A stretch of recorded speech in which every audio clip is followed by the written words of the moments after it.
With only $300 left in her savings account and a bandage covering the worst bruise Marcus had ever given her, Zara Williams is counting down the hours until she loses her tiny soul apartment. The housekeeping job at an exclusive penthouse is her last hope for survival. But the Korean man who answers the door has eyes that seem to see everything she's trying to hide. At 24, Zara Williams balanced 3 part-time jobs with the crushing weight of survival in a country where she barely spoke the language. She had come to Seoul 8 months ago with dreams of teaching English, of building something meaningful, of proving to herself that she could make it anywhere. Instead, she found herself cleaning office buildings at dawn, serving coffee during lunch rushes, and scrubbing floors until midnight just to afford a studio apartment the size of most people's closets. Her natural hair was pulled back in a neat bun that emphasized the elegant curve of her neck and the determined set of her jaw. She was tall, graceful, and carried herself with a quiet dignity that no amount of exhaustion could diminish. But today, the white bandage covering her left cheek told a story she couldn't hide with makeup or careful angles. The Hanamdong penthouse occupied the entire top floor of one of Seoul's most exclusive residential towers. The kind of building where doormen wore white gloves and security cameras tracked every visitor with military precision.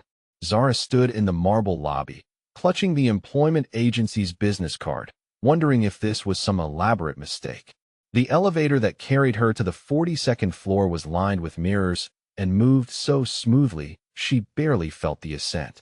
When the doors opened directly into a private foyer, she stepped onto Italian marble that probably cost more than her entire year's salary. The man who answered the door was not what she expected from a wealthy businessman seeking household staff. Kim Tae-young stood just over 6 feet tall with the kind of sharp, sculpted features that belonged in magazines rather than real life. His black hair was perfectly styled, not a strand out of place, and his dark eyes held an intensity that made her want to step backward. He wore a charcoal suit that fit him like it had been crafted specifically for his frame, the fabric so fine it seemed to absorb light rather than reflect it. Everything about him radiated control, from his measured breathing to the way he held his shoulders. This was a man accustomed to being obeyed without question. "Good morning, Mr. Kim," Zara said, her voice steady despite the nervous flutter in her stomach. "I'm here about the housekeeping position." Kim Tae-young's gaze moved over her face with the methodical precision of someone trained to notice details others missed. His expression remained neutral, professional, but something shifted in his dark eyes when they fixed on the bandage covering her cheek. The silence stretched between them for several heartbeats. "Come in," he said finally, stepping aside to let her enter.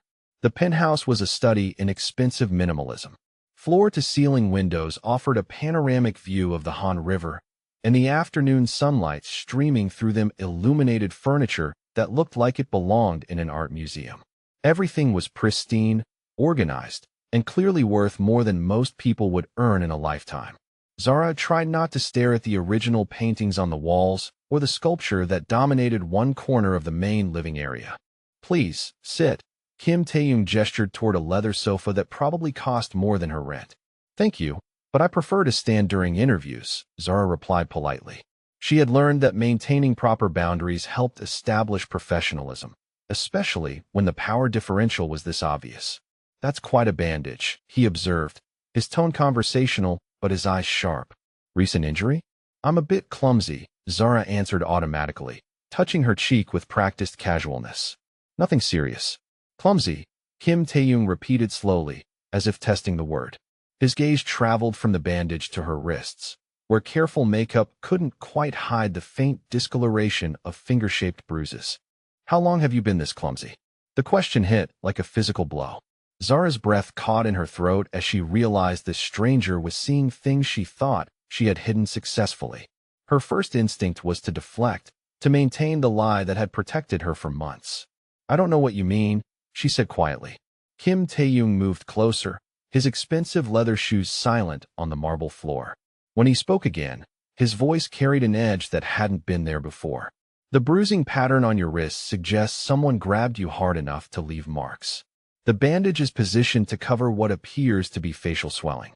Your posture indicates you're favoring your left side, probably protecting bruised ribs. So I'll ask again, How long has someone been putting their hands on you? Zara felt the walls she had carefully constructed begin to crumble. This man, this wealthy stranger with his penetrating stare and dangerous intensity, had seen through every defense she possessed in less than 5 minutes. Her hands trembled slightly as she reached for the business card in her purse. "I should go," she whispered. This was clearly a mistake. "Sit down," Kim Tae-young said, his voice carrying absolute authority. It wasn't a request. Despite every instinct telling her to run, Zara found herself sinking onto the leather sofa. Something in his tone, in the way he looked at her, suggested that running would be pointless anyway. This man was accustomed to getting answers to his questions. "What's his name?" Kim Tae-young asked, settling into the chair across from her. "I don't know what you're talking about." Zara tried one more time, but her voice lacked conviction. "The man who did this to you. What's his name?" It wasn't really a question anymore. Zara looked into those dark, unforgiving eyes and saw something that made her throat tighten with unexpected emotion. Not pity, not disgust, but a cold, calculating fury that seemed to burn without heat. "Marcus," she whispered. "His name is Marcus Chun." Kim Tae-young reached into his jacket and withdrew a phone that looked like it cost more than most people's cars. The device was sleek, black, and when he touched the screen, it responded with military precision. He spoke in rapid Korean to whoever answered, his voice taking on a tone that made Zara's skin prickle with unease. Even without understanding the language, she could hear the authority in his words, the expectation of immediate compliance. "Stay here," he told her, ending the call. "Don't leave this room." Zara wanted to object, wanted to insist that she could take care of herself, but the look in Kim Tae-young's eyes suggested that argument would be futile. She watched him disappear into what appeared to be a private office, leaving her alone in the vast living room with its floor-to-ceiling windows and expensive silence. Minutes passed, then an hour.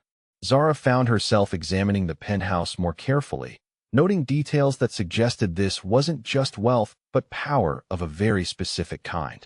The security system had more cameras than any residential building should need. The windows were clearly bulletproof, too thick and with a subtle tint that spoke of reinforcement. And there was something about the way the furniture was arranged that allowed clear sight lines to all entrances while providing cover behind substantial pieces. This wasn't the home of a businessman. This was a fortress. Her examination was interrupted when Kim Tae-young emerged from his office, his expression unreadable. He carried a leather briefcase that looked expensive and well-used, the kind of item that suggested important business was conducted with it regularly. "I need to step out for a moment," he said, setting the briefcase on the marble coffee table. "There are refreshments in the kitchen if you need anything. Make yourself comfortable." "Mr. Kim, I should really go," Zara began, but he was already moving toward the elevator. "I'll be back in 20 minutes, he said, and then he was gone, leaving her alone with the briefcase and a growing sense that she was being tested. Zara stared at the leather case for a long moment. It wasn't locked. The clasp was slightly open, as if whoever had closed it hadn't been particularly careful about security. When she leaned forward, she could see the edge of something green inside. Money. A lot of money, neatly bundled and stacked. Her first instinct was to look away, to pretend she hadn't seen anything. But her second instinct, born of months of desperation and mounting bills, whispered that this could solve all her problems. Just a few bills from what looked like dozens of bundles. He would never notice. She reached toward the briefcase, her fingers trembling, then stopped. This was a test. She was certain of it now. Kim Tae-young had left a fortune sitting open on his coffee table and walked away, leaving her alone with it. He was testing her honesty, her integrity, seeing if desperation would make her into a thief. Zara carefully closed the briefcase clasp and moved away from the table. Whatever kind of man Kim Tae-young was, whatever business he conducted that required bulletproof windows and military-grade security, she would not give him a reason to doubt her character. She had come here for a job, not to steal. When the elevator chimed and Kim Tae-young returned, his dark eyes went immediately to the briefcase. He approached it slowly, checking the position, the clasp, looking for any sign it had been disturbed. When he found none, something shifted in his expression. "Interesting," he murmured, more to himself than to her. Before Zara could ask what he meant, the apartment's security system chimed. Kim Tae-young's phone buzzed, and his expression hardened as he read whatever message had appeared on the screen. "We have a visitor," he said, his voice taking on that cold edge again. "Stay behind the kitchen island. Do not come out until I tell you." "Mr. Kim, what's happening?" Zara asked, but he was already moving, pressing something on his phone that made the elevator begin to ascend. The doors opened to reveal Marcus Chun, and Zara's blood turned to ice. Marcus looked exactly as she remembered him. Medium height, athletic build, with the kind of smile that had once charmed her and now made her stomach clench with fear. His dark hair was styled carefully, and he wore the casual, expensive clothing of someone who worked in Seoul's financial district. To anyone who didn't know him, he looked like a successful, attractive professional. Zara knew better. "Where is she?" Marcus demanded, stepping into the penthouse as if he owned it. "I know she's here." Kim Tae-young didn't move from his position near the center of the room.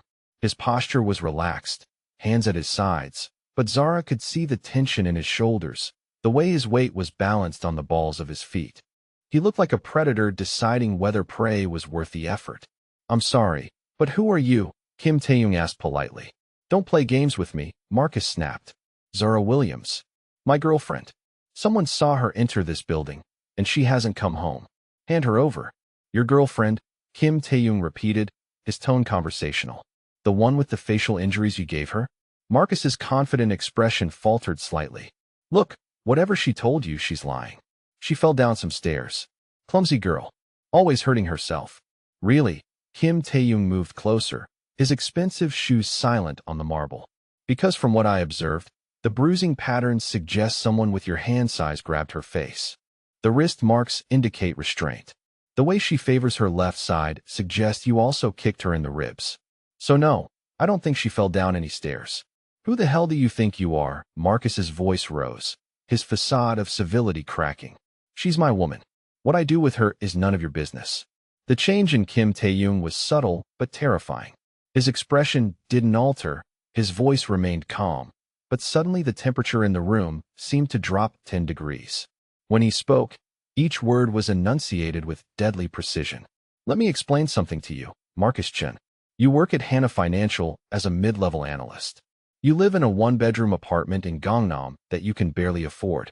You drive a leased BMW that's 2 payments behind.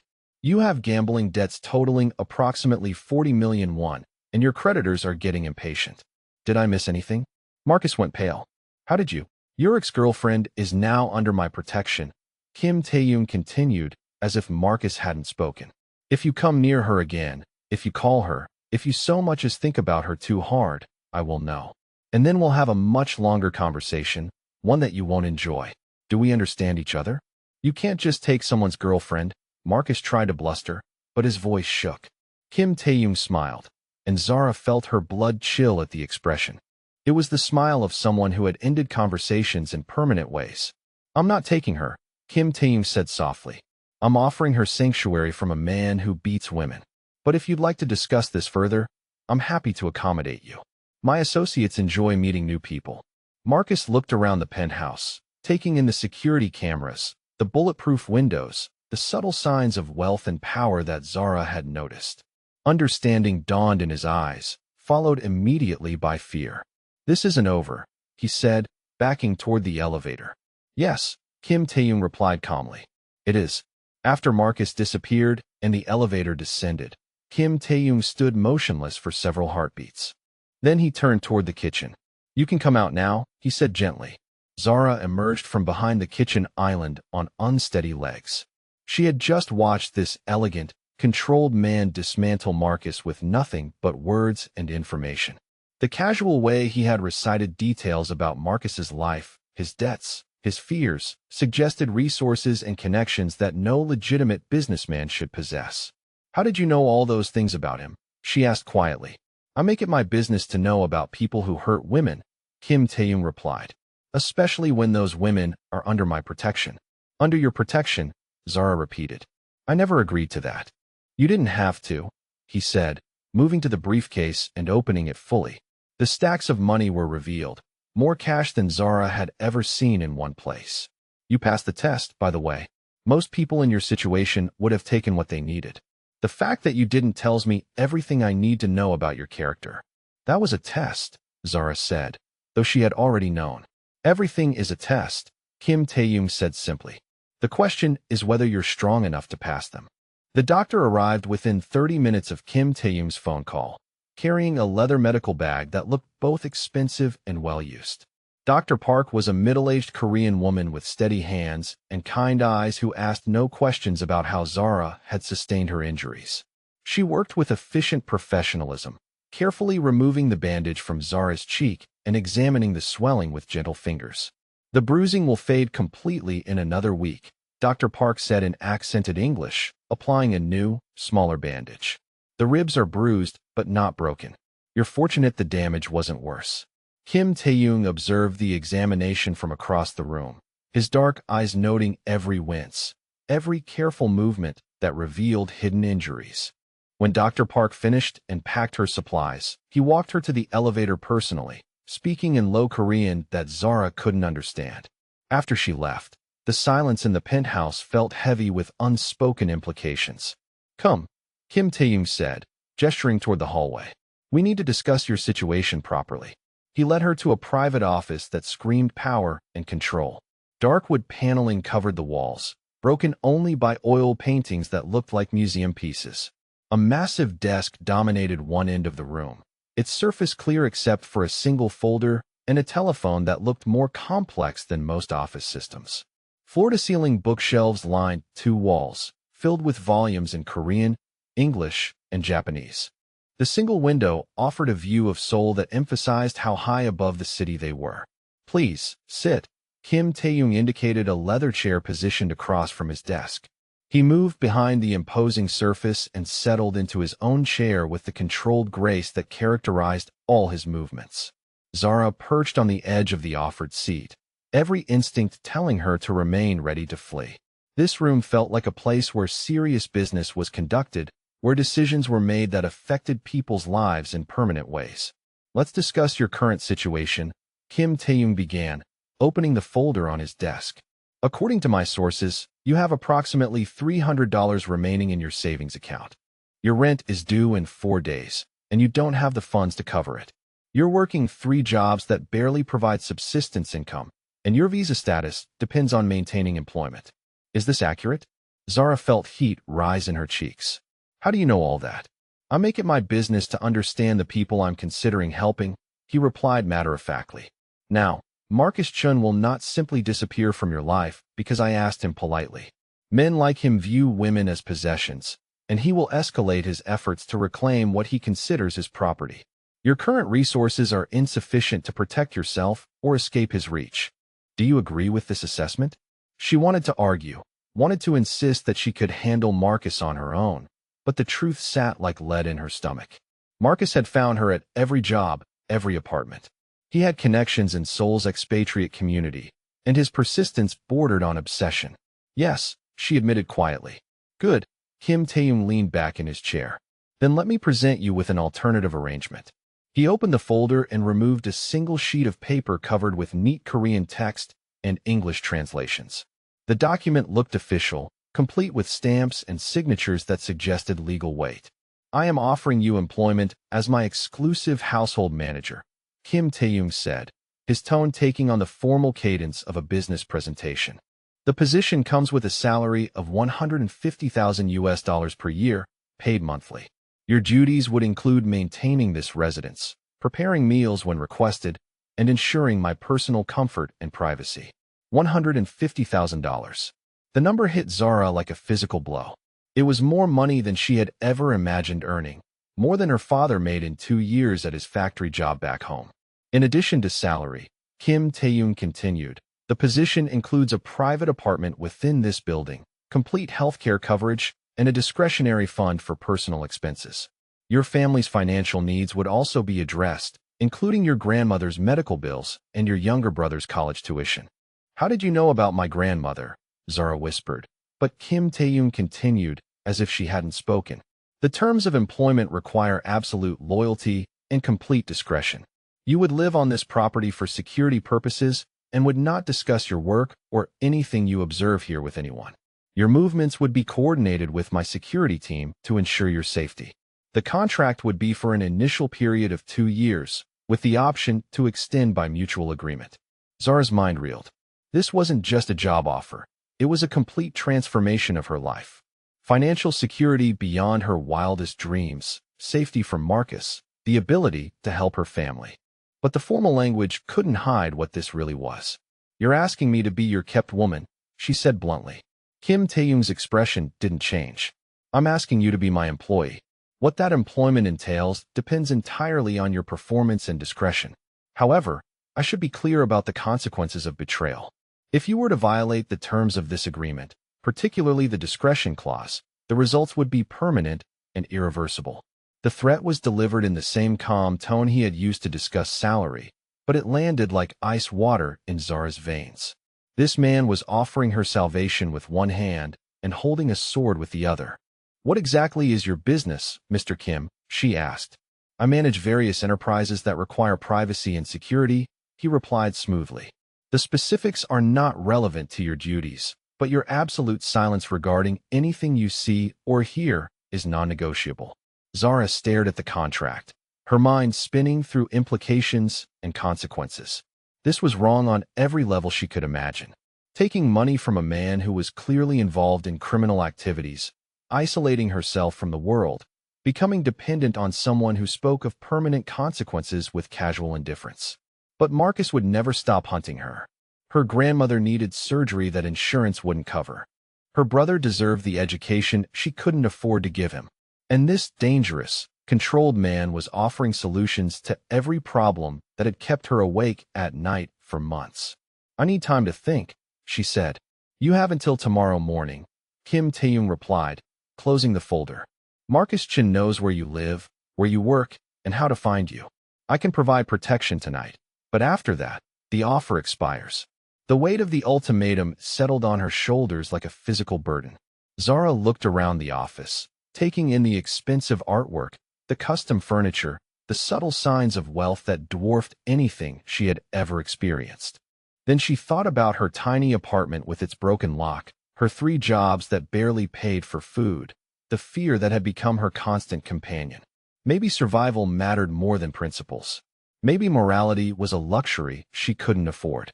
"I accept," she said, her voice steady despite the chaos in her mind. Kim Tae-young opened his desk drawer and removed a phone identical to his own. "This is yours now," he said, sliding it across the polished wood surface. "It's secure, encrypted, and monitored by my security team. The only numbers programmed are mine and my head of security. Use it for all communication from now on." Zara picked up the device, feeling its weight in her palm. It was heavier than her old phone, more substantial, like everything else in Kim Tae-young's world. "Your things will be collected from your apartment today," he continued. "You'll be staying in the guest quarters on the 39th floor until your permanent apartment is ready. My security team will brief you on protocols tomorrow morning." "What about my current jobs?" Zara asked. "Consider them terminated," Kim Tae-young said simply. "Your employment begins now." He stood and moved around the desk, extending his hand toward her. When Zara took it, his grip was firm, warm, and completely engulfing. "Welcome to my employ, Zara Williams," he said. "I believe this arrangement will be beneficial for both of us."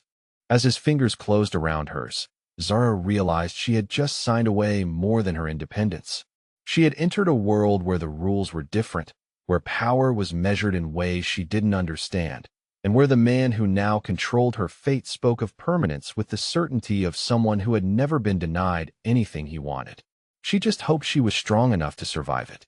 Over the next month, something fundamental shifted in the careful balance of Zara's existence. The guest quarters on the 39th floor weren't simply luxurious. They were a revelation of what money could actually purchase. The apartment was larger than any place she had ever lived, with floor-to-ceiling windows that offered a breathtaking view of the Han River and furniture that looked like it belonged in architectural magazines. The bathroom alone was bigger than her previous bedroom, complete with a soaking tub carved from a single piece of marble and fixtures that responded to touch with electronic precision. But it was the smaller details that truly demonstrated the scope of Kim Tae-young's resources and attention. Her closet had been filled with clothing in exactly her size, pieces that cost more individually than she had ever spent on her entire wardrobe. The kitchen was stocked with food she had mentioned enjoying during their brief conversations, including expensive imported items she had only dreamed of tasting. Fresh flowers appeared daily, arranged by invisible hands that maintained the apartment's perfection while she slept. The routine they developed was both formal and surprisingly intimate. Each morning, Zara would arrive at the penthouse at 7 to prepare breakfast, usually finding Kim Tae-young already dressed in one of his impeccable suits, reviewing documents or conducting business calls in rapid Korean. He preferred simple meals, perfectly prepared eggs, fresh fruit, coffee that cost more per pound than most people spent on groceries. But he always waited for her to join him, insisting that meals were meant to be shared rather than consumed in isolation. Your grandmother's surgery was successful, Kim Tae-young mentioned one morning over breakfast, his tone casual as he reviewed something on his tablet. The hospital reports that her recovery is progressing ahead of schedule. Zara nearly choked on her coffee. How do you know about that? I just spoke to my family yesterday. I arranged for the procedure, he replied matter-of-factly. The surgeon is one of the best cardiac specialists in the United States. Your grandmother will receive the finest care available. The casual way he mentioned orchestrating something that would have bankrupted her family left Zara speechless. This wasn't just wealth. It was the kind of power that could reach across oceans and arrange miracles with a phone call. Why? She asked quietly. The contract didn't require you to help my family. Kim Tae-young looked up from his tablet, his dark eyes meeting hers with an intensity that made her breath catch. Because you matter to me, he said simply. And the people you love matter to you. The evenings revealed a different side of Kim Tae-young entirely. After his business concluded for the day, usually around 8 or 9 at night, he would emerge from his office looking subtly transformed. Without the constant stream of phone calls and meetings, without the armor of absolute control he wore during business hours, he seemed almost approachable. They would share dinner in comfortable silence, or he would ask about her day, her thoughts, her plans for the future she was building under his protection. Do you miss teaching? He asked one evening as they sat in his living room, city lights twinkling beyond the bulletproof windows. Every day, Zara replied honestly. There's something about helping someone understand a new concept, watching that moment when knowledge clicks into place. It felt like I was making a difference, even if it was small. You could teach again, Kim Tae-young observed. Private tutoring, perhaps. There are many wealthy families in Seoul who would pay handsomely for a native English speaker with your qualifications. Under what name? She asked with a rueful smile. Zara Williams, household manager to a mysterious businessman? I think my current circumstances might raise questions. Something shifted in his expression, a flicker of what might have been regret or frustration. You're right, of course. I hadn't considered how this arrangement would limit your other pursuits. It was the first time she had seen him acknowledge that his protection came with costs beyond the obvious moral compromises. The recognition that her old life was truly gone, that she existed now in his carefully controlled world, created a moment of shared understanding between them. The third week brought an incident that revealed just how completely Kim Tae-young's attention was focused on her welfare. Zara had been shopping for groceries at the upscale market near the building when she noticed a man following her through the aisles. He was subtle about it, always remaining several steps behind, pretending to examine products while keeping her in his peripheral vision. But growing up in Detroit had taught her to recognize when she was being watched. She completed her shopping quickly and returned to the building, mentioning the incident to Kim Tae-young during dinner that evening. Describe him, Kim Tae-young said, his fork stopping halfway to his mouth. Average height, early 30s, wearing a gray jacket and jeans. He had a small scar above his left eyebrow and kept checking his phone like he was reporting to someone. Kim Tae-young set down his fork and reached for the secure phone he always kept within arm's reach. The conversation that followed was conducted entirely in Korean, but Zara could hear the cold authority in his voice, the expectation of immediate action and results. You won't be shopping alone anymore, he told her after ending the call. My security team will accompany you on all errands outside the building. Do you know who it was? Zara asked. Someone making a mistake they won't repeat, Kim Tae-young replied, his tone carrying a finality that discouraged further questions. That night, unable to sleep despite the luxury of her apartment, Zara found herself on the balcony that connected her quarters to the penthouse. The Seoul skyline stretched endlessly before her, millions of lights representing lives she could no longer freely join. She was safe, comfortable, financially secure, but also fundamentally isolated from the world beyond these walls.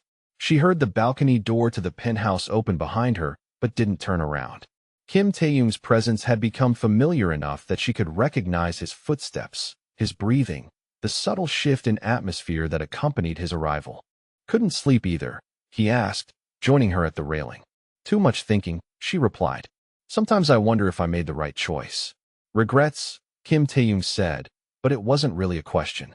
"Not regrets exactly. More like grief, I suppose. Mourning the life I thought I was going to have." They stood in silence for several minutes, the night air carrying the distant sounds of a city that never truly slept. When Kim Tae-young spoke again, his voice carried a weight she had never heard before.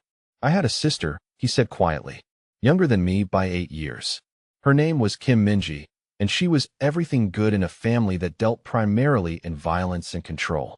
Sweet, kind, optimistic in ways that should have been impossible given our circumstances." Zara turned to look at him, surprised by this unexpected vulnerability. In the moonlight, his sharp features seemed softer somehow, more human than the controlled businessman she knew during daylight hours.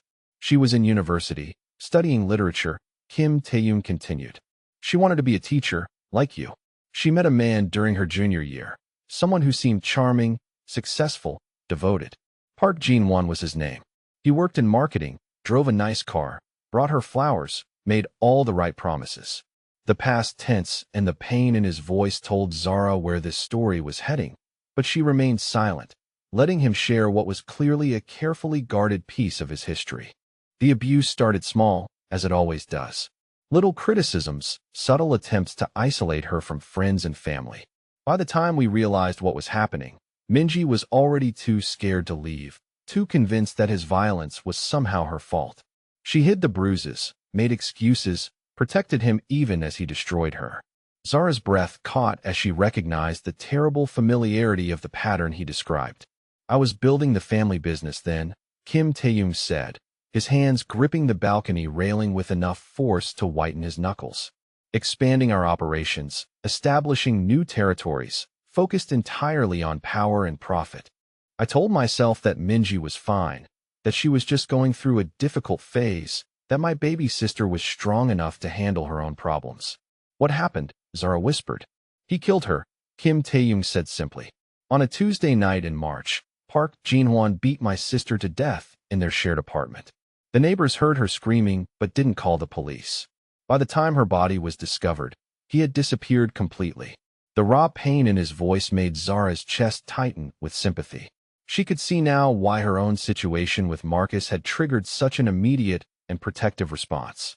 "We found him eventually," Kim Tae-young continued. "It took 3 months and considerable resources, but we tracked him to Busan, where he was living under a false identity. He had already found another young woman to control, another victim who reminded him of the power he had felt when he destroyed my sister." Zara didn't ask what had happened to Park Jin-won after Kim Tae-young found him. Some questions were better left unasked. "I couldn't save her," Kim Tae-young said, his voice barely above a whisper. "I was too focused on building an empire to notice that my sister needed protection. By the time I understood, it was too late." He turned to face her then, his dark eyes holding a vulnerability she had never seen before. "But I can save you," he said. "I can ensure that Marcus Chin never has the opportunity to escalate his violence the way Park Jin-won did. I can provide you with the safety and security that I failed to give Minji.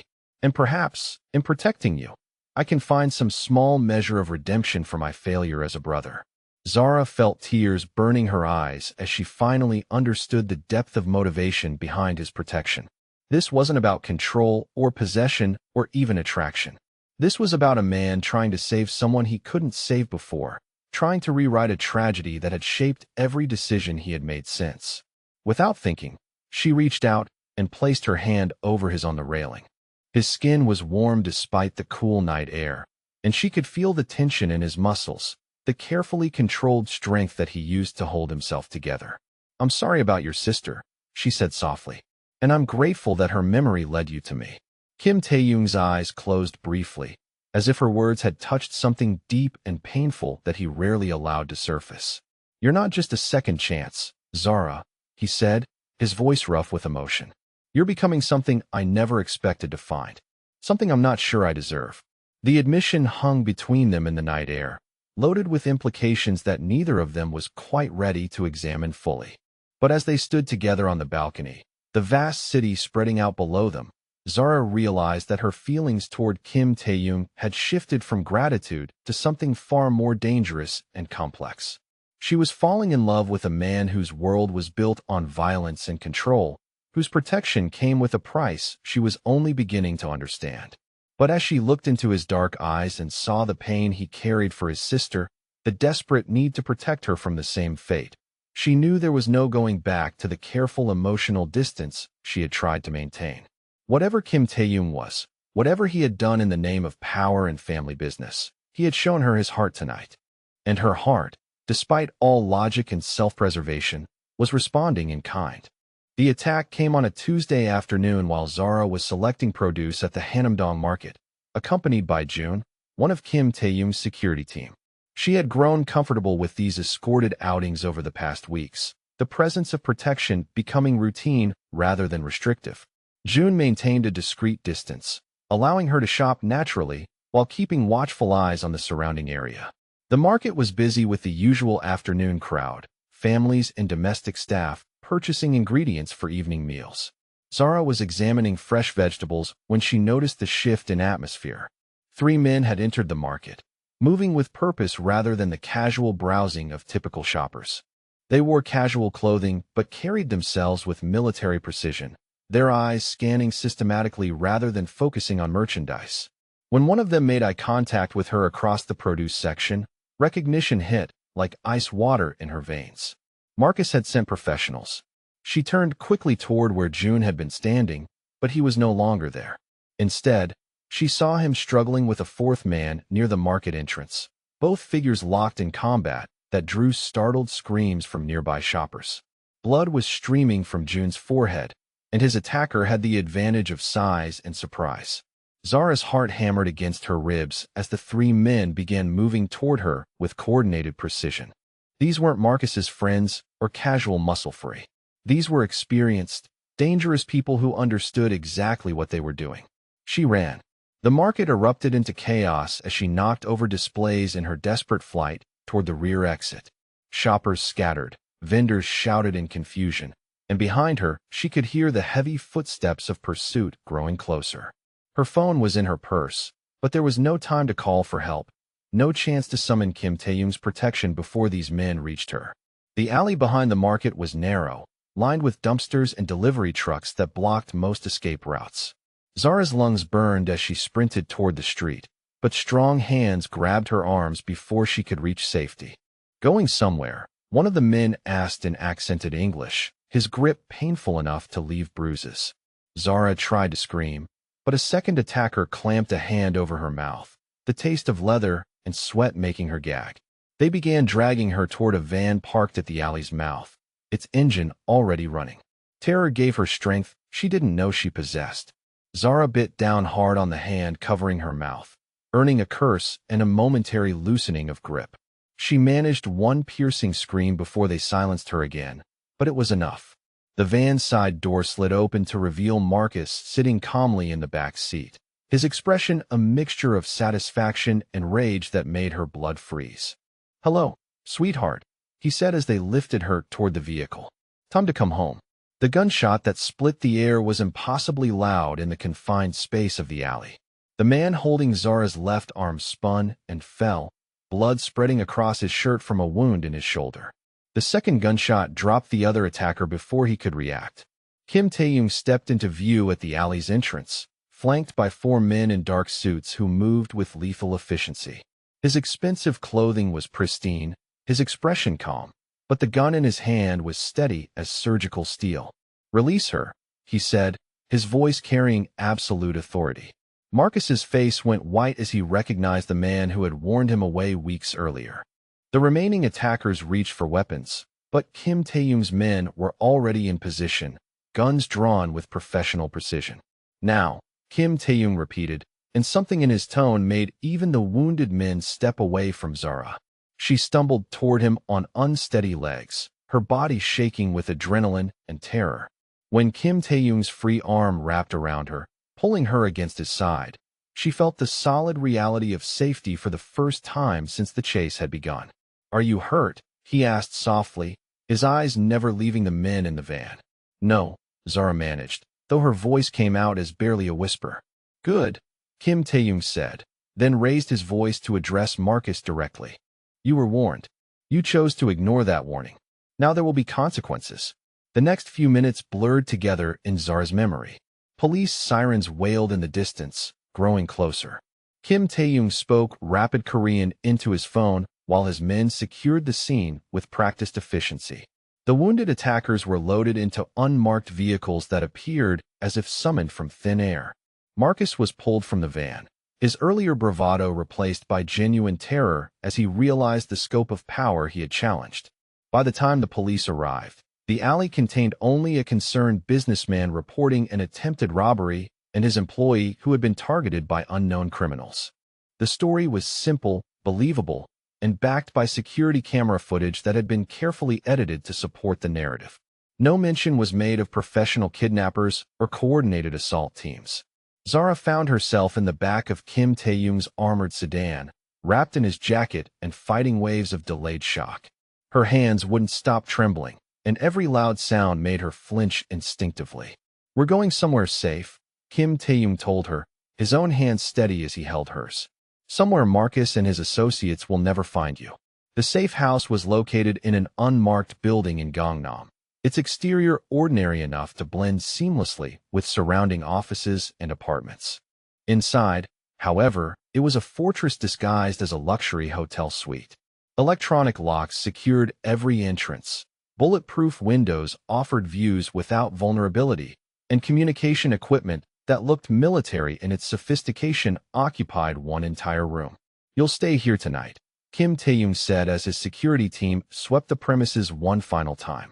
"I have business to conclude, but you'll be protected by people I trust with my life." "What kind of business?" Zara asked, though part of her already knew. "The permanent kind," he replied, his dark eyes holding a coldness she had never seen before. "Marcus Chin made a choice today. Now he has to live with the consequences." Kim Tae-young left after ensuring her comfort, surrounded by the same lethal professionals who had rescued her from the alley. Zara spent the next 6 hours in a state of suspended anxiety, unable to eat, unable to focus on the television or books provided for her distraction. Every sound from the hallway made her jump. Every phone call received by the security team made her wonder if something had gone wrong. She understood now, with crystalline clarity, exactly what Kim Tae-young was and what he was capable of doing. The careful language about family business and private enterprises had been swept away by the reality of coordinated violence and resources that operated outside normal legal channels. He was exactly what Marcus had accused him of being, a dangerous criminal with the power to eliminate threats permanently. But he had also risked everything to save her, had put himself and his men in harm's way because someone had dared to threaten her safety, had responded to her terror with protective fury that left no doubt about his priorities. When Kim Tae-young returned just after midnight, he looked subtly different. His suit was still immaculate, his composure intact, but something in his eyes suggested that the business he had concluded would never be undone. There was a weight to his movements, a gravity that came from choices that couldn't be taken back. "It's finished," he said simply when Zara looked up from the sofa where she had been waiting. "Marcus," she asked. "Will never threaten you again," Kim Tae-young replied. "Nor will anyone else he might have hired or convinced to help him. The matter is resolved permanently." Zara stood and crossed the room to where he remained near the doorway, as if uncertain of his welcome. When she reached him, she could smell the faint scent of cigarette smoke clinging to his clothing, could see the exhaustion hidden beneath his controlled exterior. Without thinking, without considering the implications or consequences, she rose on her toes and wrapped her arms around his neck. Kim Tae-young went still for a heartbeat. Then his arms came up to encircle her waist, pulling her against him with desperate intensity. "Thank you," she whispered against his throat, "for saving me, for protecting me, for being willing to do whatever was necessary." Kim Tae-young's hands trembled slightly as they moved up her back, his breath warm against her hair. When he spoke, his voice was rough with emotion barely held in check. "I would do anything for you, Zara," he said. "Anything to keep you safe. I hope you understand that now." She pulled back to look into his eyes, seeing vulnerability and need alongside the controlled strength she had come to expect. This was no longer about guilt over his sister or abstract notions of protection. This was about a man who had claimed her heart as completely as she had claimed his. "I understand," she said softly, "and I'm not afraid of what you are. I'm grateful for it." When Kim Tae-yoon kissed her, it was with the intensity of a man who had nearly lost something precious. Zara responded with equal fervor, her hands threading through his hair, her body pressing against his with desperate need for connection and comfort. They were no longer employer and employee, no longer protector and protected. They were two people who had found something rare and precious in each other, something worth fighting for regardless of the moral complexities involved. As Kim Tae-yoon lifted her in his arms and carried her toward the bedroom, Zara realized that her old life was truly over. But the new life taking its place, built on dangerous foundation of violence and protection and unconditional devotion, felt more real than anything she had ever experienced. She belonged to Kim Tae-yoon now, completely and willingly. And he belonged to her in return, body and soul, and all the terrible power he wielded in her name. They returned to the penthouse at dawn, soul spreading out beneath them in the golden light of early morning. The city looked different to Zara now, less intimidating and more like something that belonged to them both. Kim Tae-yoon had wrapped his jacket around her shoulders during the drive, and she could smell his cologne mingling with the faint scent of danger that seemed to cling to everything in his world. The past 12 hours had stripped away every pretense between them. In the safe house bedroom, they had come together with desperate intensity, hands and mouths speaking truths that words had been inadequate to express. Zara's body still carried the memory of his touch, the way he had worshipped her with reverent attention while claiming her completely as his own. Now, standing in the penthouse living room where this had all began, Kim Tae-yoon looked somehow different. The controlled businessman facade had cracked, revealing something rawer and more vulnerable beneath. His expensive suit was wrinkled, his usually perfect hair disheveled, and his dark eyes held an emotional weight that made her breath catch. "I need to tell you something," he said, his voice rougher than usual. "Something I should have said weeks ago." Zara moved closer, drawn by the uncertainty in his tone. This was Kim Tae-yoon without his armor, without the careful control that usually defined every aspect of his presence. "When you first walked into this apartment," he continued, "I told myself I was protecting you because of Minji, because I had failed my sister and needed redemption. That was true, but it wasn't the whole truth." He reached out and traced the line of her jaw with gentle fingers, his touch featherlight against skin that no longer bore any trace of Marcus's violence. "You healed something in me that I didn't even know was broken," Kim Tae-yoon said. "Every morning when you prepare breakfast, every evening when we share dinner, every moment when you look at me without fear despite knowing what I am. You make this world bearable. You make me feel like something more than just a collection of dangerous capabilities." Zara felt tears burning her eyes as she recognized the depth of vulnerability he was showing her. This wasn't the man who commanded criminal enterprises or eliminated threats with cold efficiency. This was someone who had found unexpected salvation in her presence. "I told myself this was about protection, about keeping you safe," he continued, his hands moving to cup her face with infinite tenderness. "But that's a lie I can't maintain anymore. I'm keeping you because I'm selfish. Because you're mine, and I can't let you go. Because when I come home to you, I remember what it feels like to be human instead of just a weapon in an expensive suit." The possession in his voice sent heat racing through her veins, but it was possession born of love rather than control. When Kim Tae-yoon claimed her, it was with everything he had, everything he was, everything he could ever be.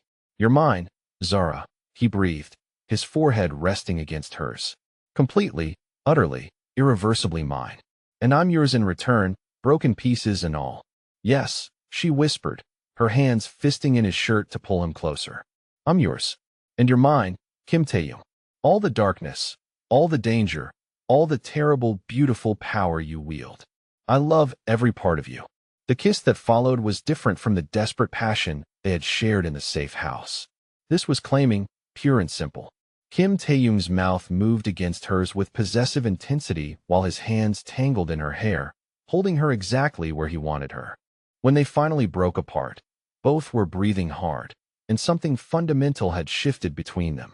"I want you to marry me," Kim Tae-young said, the words coming out like a statement of fact rather than a question.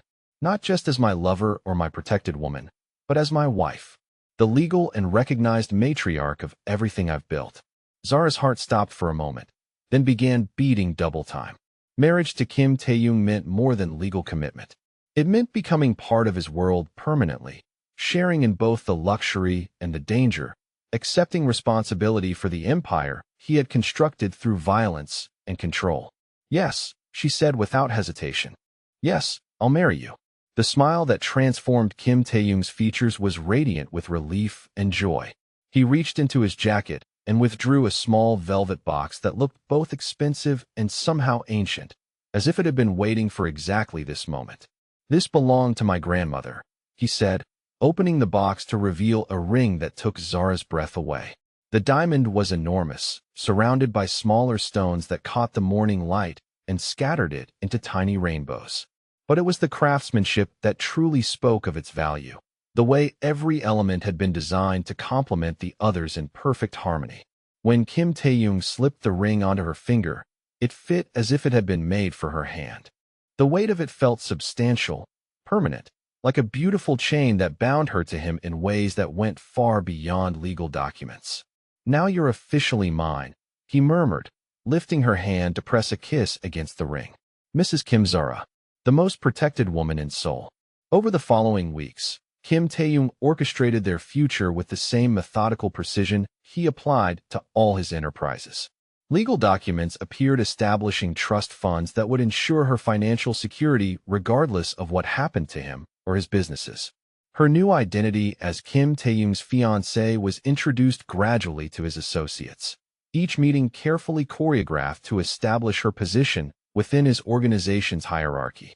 The wedding itself was a masterpiece of controlled elegance, held in a private venue that Kim Tae-young owned, attended by people whose presence spoke to the true scope of his power and influence. Zara walked down an aisle lined with white roses, wearing a dress that had been custom designed by artisans whose waiting lists extended for years. Every detail had been perfect, from the string quartet that provided music to the five-course dinner prepared by chefs whose restaurants required months of advance reservations. But it was the moment when Kim Tae-young lifted her veil and looked into her eyes that truly mattered. In his gaze, she saw a devotion so complete it took her breath away.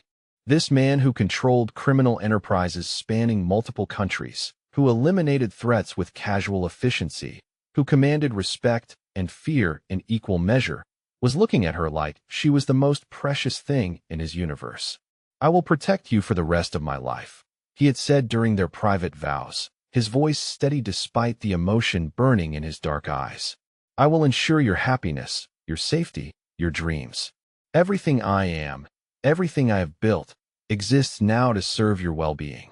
And Zara had responded with equal intensity, promising to stand beside him regardless of what his world demanded, to love him through whatever darkness his position required, to be the light that guided him home no matter how far his responsibilities took him from her.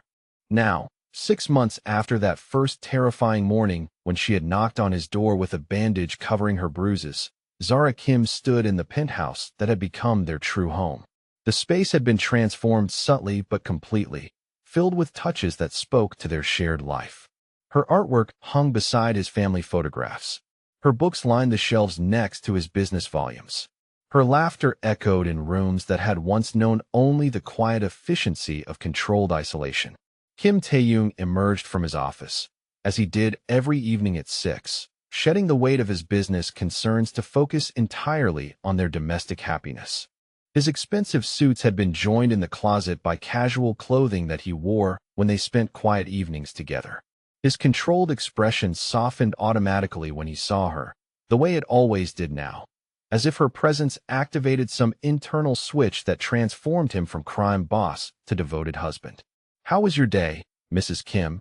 he asked, using the title that still sent warmth racing through her veins. "Perfect," she replied, moving into his arms with the naturalness of long practice. Because it ended with you coming home to me. As Kim Tae-young held her against him, both of them looking out at the city that sprawled beneath their windows, Zara marveled at the journey that had brought them to this moment. She had entered his world as a desperate woman fleeing abuse, carrying nothing but fear and the determination to survive. She had emerged as the cherished wife of Seoul's most powerful criminal, surrounded by luxury that exceeded her wildest dreams and protected by devotion that would never falter. The woman who had once cleaned other people's homes now commanded resources that could reshape lives with a single phone call. The woman who had once counted every dollar now wore jewelry worth more than most people's houses. The woman who had once hidden bruises under makeup now glowed with the confidence of absolute security and unconditional love. But more than the material transformation, it was the emotional journey that truly mattered. In saving her, Kim Tae-young had saved himself. In loving him, she had discovered what it meant to be treasured completely. Together, they had created something beautiful and dangerous and eternally lasting. She was no longer Zara Williams, the struggling teacher who had made desperate compromises for survival. She was Kim Zara, wife of the most feared and respected man in Seoul, mother to the children they would raise in safety and privilege, guardian of a love that had been forged in violence and tempered by absolute devotion. And she had never been happier in her life.